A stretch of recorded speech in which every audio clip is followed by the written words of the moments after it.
show. You guys, have we been loving these episodes? Yes! Woo! Issa was amazing. Kelsey was amazing. More to come. And guess what? I have a special, amazing guest for you guys today. By request from all of you guys, are you ready? Let's go. Let's bring her out. Cambria, help! Woo! Yay! This is, if you are unfamiliar with who Cambria is, she is my niece, you guys. We were raised together, so she's like my sister as well, but she's also my best friend. So if you're meeting her for the first time, here she is today. She is amazing. And today we're gonna be talking all about her journey and her life opportunities, which I'm so excited for you guys to hear about. So, Cambria, tell us a little bit about yourself. Wow. She's nervous. I'm so nervous. Like Tia said, I'm her niece. We're 6 years apart. I'm married to the handsome Jeffrey House. And I'm going to have 5 kids. Yes. So I can have an intro like Tia. But I have twin girls who are 3.5, Vera and Ava. And then I have twin boys. They are 10 months this month. Diesel and Luca, and then I have a baby on the way through a gestational carrier, and she is due November 5th. So my family's my life. I love to dance. I dance on Calamity, and I've been there since I was 17, so you can do the math there. And I love my life. I love the things I get to do and be a part of. So we're going to talk all about today Cambria's journey with infertility. We talked about that earlier. But I want you guys to hear her story and hear what she went through and her life opportunities and how she's grown so much from this experience. So Cambria, if you can share just your story with your journey and what you've been through and all the struggles that you have been through in this journey that's helped you become who you are today. Awesome. Okay, so I married Jeff 12-12-12. We started trying, I guess, just right away. I never did any birth control or anything. And then when my grandpa got sick, I kind of was like, I really want to start a family now, because I don't know how much longer he's going to be here. That's when we really started trying, and nothing was happening. I wasn't having periods. Things were just all out of whack, but I just thought, I don't know, I'm a newlywed. Maybe this is just normal. Hormones are weird. I don't know. And so, after Grandpa died, that's when I went to the doctor the first time. And we started on all the normal stuff, the normal fertility stuff of like Clomid, 8 months of that, never ovulated. And then from there, I took a break and just said, okay, because this infertility world is really hard. You feel alone, you feel like there's something wrong with you when it's not happening, and just all those really strong emotions of I'm the problem take over. And so after trying for so long and not having anything come of it, we decided we'd take a break. And then I put my focus in school. And so then I put my focus in that. I graduated, and we went back to our doctor. He told us, there's nothing else I can do for you, so it's time to see a fertility specialist. So we went to the fertility specialist. We did IUIs. We did timed intercourse. We did all the stem shots to hopefully get pregnant, and we did 4 rounds of those, and it didn't work. So then we needed another break. And then from there, that was when I was at my lowest. And I just remember after the 4th one didn't work, I was in our little teeny house, and I was on the kitchen floor. I was crying, and I was trying to make it so Jeff didn't hear me, and he didn't come in there, and I I was heartbroken because that's all I wanted. And by this time we were like 4 years married. We'd done all these things and nothing was coming of it. And so that was when I prayed. I said, Heavenly Father, please just take this desire from me, because I can't keep feeling like this. I feel completely broken. I feel alone. I feel like I don't have a purpose right now, and I just need this desire taken away. And I'm not even joking. I felt like the weight of it lifted. I went from like sobbing, like ugly crying, to like completely calm and at peace. And I stood up and I was like, wow, I feel great. What just happened? Wow. And from then it just, I've just felt great. I prayed that the desire wouldn't come back, and when it did, I would know that it was time to do something about it. Wow. And so when it came back, I knew it was time to do the next step, which was IVF for us. So that's a really long way to tell you how we got to where we are, but that's only the tip of the iceberg. Yeah. Wow, that's amazing. So after you had that experience, what was the next, like you said, you went through IVF, you started IVF. So what was after that? Like what happened after that? So IVF, and Tia knows actually a lot about IVF because she is an egg donor, if you didn't know that. And that was a really cool thing that prepped me for IVF, because I was able to give her shots when she was going through the process. So we went through the IVF process, and it's an amazing thing, modern medicine, but it's also really hard on your body, and especially on your mind, because you're investing so much into this and you just pray that it works. Finances are a hard part of it too, and so many people, like the Lord provided for us in every single aspect of it. But we went through IVF. We were able to retrieve, let me remember, I'm getting old. 37 eggs. Wow. And of the 37 eggs, we had 7 of them reach blastocysts, so they became embryos. So, but before, we decided that no matter how many embryos, we were going to use all of them, just because it felt right for us. Yeah. So I remember the report right before the last one, there was still 19 embryos, and we're like, oh my gosh, we're going to be the new Tuggers. And then when the last report came, there were only 6, and then they called the next day and said, actually, you had another one pull through, so you have 7 embryos. Wow. So we ended up with 7 embryos. Wow. We did our first transfer right away, and we weren't able to do a fresh cycle, so we had to do it. They all were frozen together, and then when my body was ready, because I was overstimulated. So when my body was ready for the next cycle, we were able to transfer. And we decided, because we didn't do any genetic testing, that we would transfer 2 to up our chances of at least 1. Yeah. And so we transferred 2. I always knew that I'd have twins. Yeah. I just felt like that all growing up. And so when we found out that both of them took, I wasn't surprised. Yeah. And so awesome textbook pregnancy, textbook delivery. Vera and Ava made their way into the world. Vera was 6'1" and Ava was 5'14". Wow. Perfect, healthy, all was great. And then 2.5 years later, we decided, okay, well, it's time for more. And so we transferred 2 again to up our chances, and because, we're planning on using all of them, so why not we were okay with the chance of twins again. And both took, and awesome pregnancy. This time I couldn't get them to come out. I ended up having them 38 and 2 days, and they were big babies. Wow. 7'1" and 8'3", and that delivery was a whole opportunity in itself. And now we're expecting.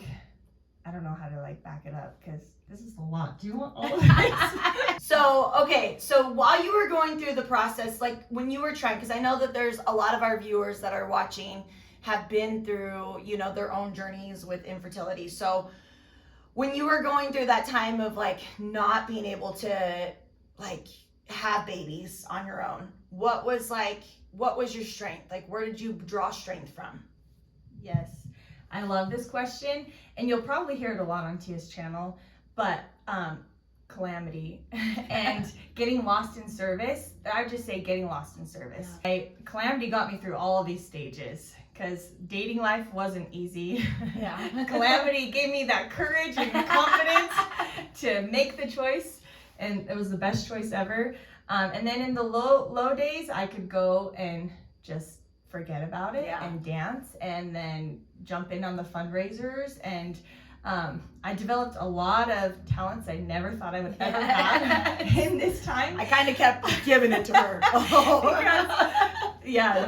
Tia would give me opportunities to learn. Like I never thought I'd do photography, and I got lots of opportunities to do that, or make videos, or become an administrative office person, office or manager. Teach. I never thought I would teach dance. Teacher. All of these things, and they were awesome opportunities for me to serve and to forget about myself and to focus on the cause, and also these kids that come through the vault. Like there's such a blessing in our lives when we're going through things, because we get to go and just have fun with them and teach them good things. And so that was a big thing. And then just focusing on gratitude like Tia teaches, and being like celebrating others. My sister got pregnant in the time when I was like right for the time that I explained where I was at my lowest, and I said that prayer. My sister got pregnant, and Tia got pregnant, and like all my best friends were pregnant, but I had nothing but joy and excitement for them, and like I just wanted to celebrate them so much. And I think just when you take the focus off of yourself, it just it makes it not unbearable. Yeah, totally. I think that's like so true, and something to remember is when you take the focus off yourself. And I feel like we've been blessed with that opportunity of calamity in our lives, because it's a constant reminder of putting our focus on to somebody else, always like using our talents, being able to fundraise, do whatever we can to be able to bring awareness to somebody else's story. So I totally agree with that. I feel like that is a huge experience that can help anybody's life, is when we take that focus off ourselves and we embrace and we indulge in service. So you went through, with her last babies, with Diesel and Luca, you went through a really hard labor with them. Tell us just a little bit about that experience. When I was pregnant with them, I had a dream where, and I've never had a dream like this ever. I had a dream that I died in childbirth. On the operating table, I saw the light there, I was laying there, and it was like an out-of-body experience. The boys were safe in my dream, and I hemorrhaged and I died.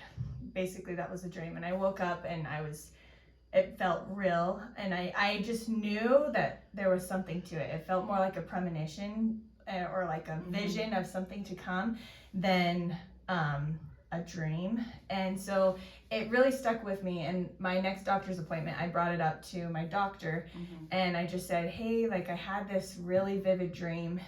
It felt so real. I haven't been able to shake it. Like I'm getting my life in order. We're trying to like prep as if this is going to happen. And he reassured me that, in my experience, I've delivered tons of babies. I've only ever seen 2 women die. And he's like, your hormones are really going, and it's not uncommon to have these dreams. And so it reassured me, but I just still felt like, okay, well, worst case scenario, I better just prepare. Yeah. So then delivery came, and I finally got the call to go in and be induced 2 days or a day later than when it was supposed to be. And everything about it all was just kind of a mess. But so I went in, and there was just kind of a eerie feeling about going in. I was excited and ready, but there just was something that just felt kind of different. So we get there, and they're having a hard time finding Luca on the baby monitor, and so they can't really start Pitocin until they have both of the baby's hearts monitored. Diesel was easy because they put like a little sensor on his head through the vagina, and then Luca they couldn't get on because he was right behind Diesel, and they were big babies, which we didn't know then that they were that big, but they were really big. So they were stacked on top. So for like 4 hours, they were like digging in my belly, trying to monitor, but they couldn't get him on. Finally, they got him on long enough to start the Pitocin. They started Pitocin. I got an epidural. The epidural, it wasn't great. The epidural, it was placed weird so that the catheter was causing more pain than the contractions. So it was a constant burning, and then when the contractions would come, the pain was like even more. So they tried to give me a dose, I think that's what they called it, to try to help with it, but the dose, I had a reaction to it. My blood pressure dropped. I was like almost blacking out. Like it was like tunneling light. And in that moment, I had a really cool experience though. This like a teaching moment of, it just was clear as day that was how Grandma had passed. That her blood pressure had just dropped and she passed peacefully and just wanted to go to sleep and went to sleep. Which before that, I guess I never really wondered as she just passed in her sleep, you know?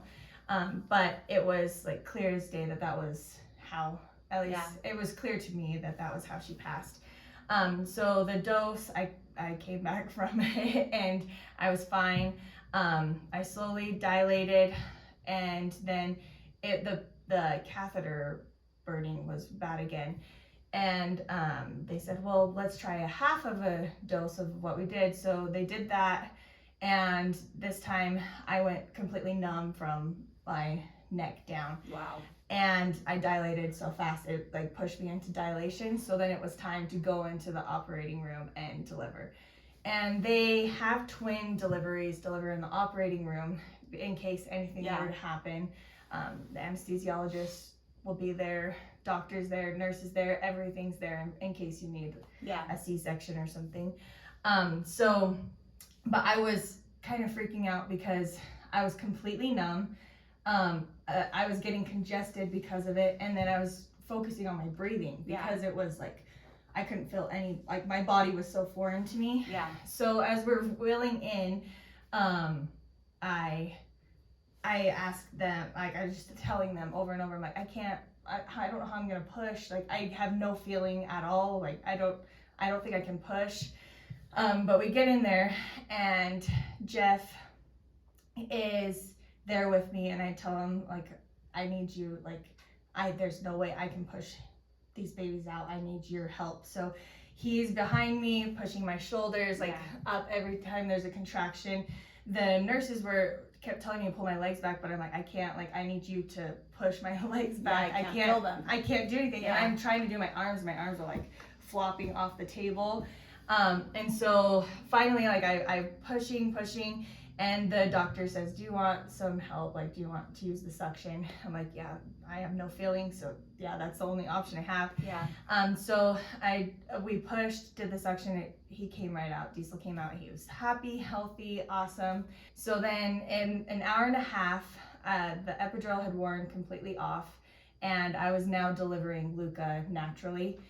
And so I'm delivering him, and it was like really, I didn't mentally prepare for a natural delivery. So I'm like pulling everything I can out of me. I'm already exhausted because I pushed one baby out, and it's been an hour and a half. And so finally I get Luca out, 8'3", huge baby. Wow. And then it was time for the placenta.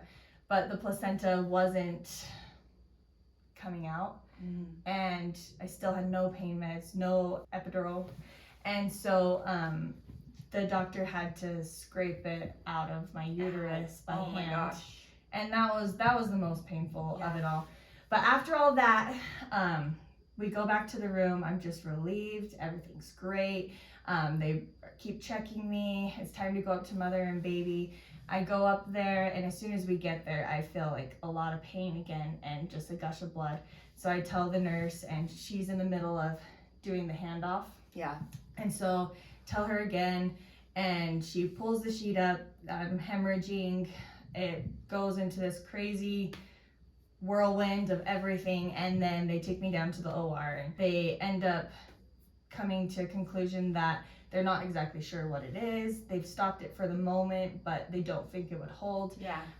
It's up to me, and this was a unique situation because usually their patients aren't awake at this time. Yeah. So it was up to me to make the decision of a hysterectomy or chance it. Yeah. And I felt like at that moment, my dream, it was all right there. I was in my dream. Yeah. And I knew that if I didn't get the hysterectomy, I would die. Yeah. And that was, it may not seem like a hard decision, but we had already decided, like, we wanted to use all our embryos. We wanted to have our whole, like, all these babies, and and you can only do that if you have a uterus. Yeah. And so it may not seem like a big deal, like, oh, duh, get the hysterectomy, save your life. But it felt really heavy because we always planned to have more kids. And so that is hard. I mean, that's a hard decision to make. It was, the dream definitely prepared me. And now, like, looking back, I'm able to see that if I didn't make that choice, I would have died. Yeah. But in a way, it still was a death, because it was a death of me being able to give life, to bring life into the world with my body. Yeah. And so, but I had angels there, Grandma and Grandpa, Tia's parents. I ended up having a week-long stay. It was awful. There was a lot more stuff that happened, but I was just grateful to be alive and to be able to come home with my family and just be here. Yeah. I love that. Well, I think that's an incredible story, and I feel like anybody that's watching can really gather hope and gather faith from that. And as you can see, Cambria's faith is amazing, and she has so much faith and is full of light. What could you tell anybody that's going through a hard time right now with infertility, or going through struggles, or going through what you've been through? What could you leave with them, in their journey of hope? I would say to just trust the Lord, and it gets easier to just give it to Him. But I remember those first few years of infertility, that was the hardest thing, and it was hard to keep hope and to trust in the Lord's plan. But every time that I did and I let go, it was all made well, and I was blessed 100-fold more. Every time I have, and more so these last couple years, with Tia's experience, with my own different infertility things, when you trust the Lord, you know that everything's gonna be okay. Everything's gonna be for your good. Everything's gonna work out the way that it should, for the better, for blessings of your life and others' lives. And don't be afraid to share. That's something too. Don't be afraid to share. I know, and this is a good reminder for me, because I, like, in the start of infertility, I just shared everything. Like, I started a YouTube channel, and based off of just sharing the shots and everything, because I couldn't find anything on YouTube and I was scared, and so I wanted to share so that others wouldn't be scared. And something that, like, it's been a good reminder, because as Tia's gone through her journey, she's just shared. So those are the two things I'd say, just along with having gratitude and choosing the good, but just trusting the Lord's plan, keeping that hope, and sharing. Well, I feel like the cool thing about sharing is that not only are you helping other people, but I feel like it helps yourself as well. It does. When you talk about it, when you share it, it's almost like a form of therapy. It totally is. It helps you to remember the things that you've been through, talk about the things that you've been through, and then in your brain you're like, oh, okay, I can keep going, so it's a win-win situation. Well, I am grateful for you for sharing today. Thanks. Thank you. My little bestie here. She's amazing, you guys. She's incredible. follow her journey, follow her cute family, her growing family. If people want to find you, where should they find you at? You can find me on Instagram. It's just my name, Cambria Irene. And yeah, if you're in infertility and you want to watch the whole IVF process, I do have it documented, so you can watch that on the Hauk family on YouTube. So Yes. that's where you can find me. Yay! I love it. Thank you so much, Cambria, for being here today. Thanks for being here. Oh, we didn't do a dance break. Guys, we gotta stand up and we gotta do a dance break. Let's go, let's rock and roll. Hey, come on, let's get the show on the road. Let's go, let's rock and roll. Let's go, hey, hey. Oh, so fun, you guys. Thank you so much for joining us today. Thank you for watching this episode. Make sure that you like and subscribe to the channel for more. Smash that like button. Smash it. Smash that like button. And can't wait to share more life opportunities with all of you guys. Thank you again for being here. Aloha means Hello, goodbye. and we love you. Love you. Him, you, me, we got this.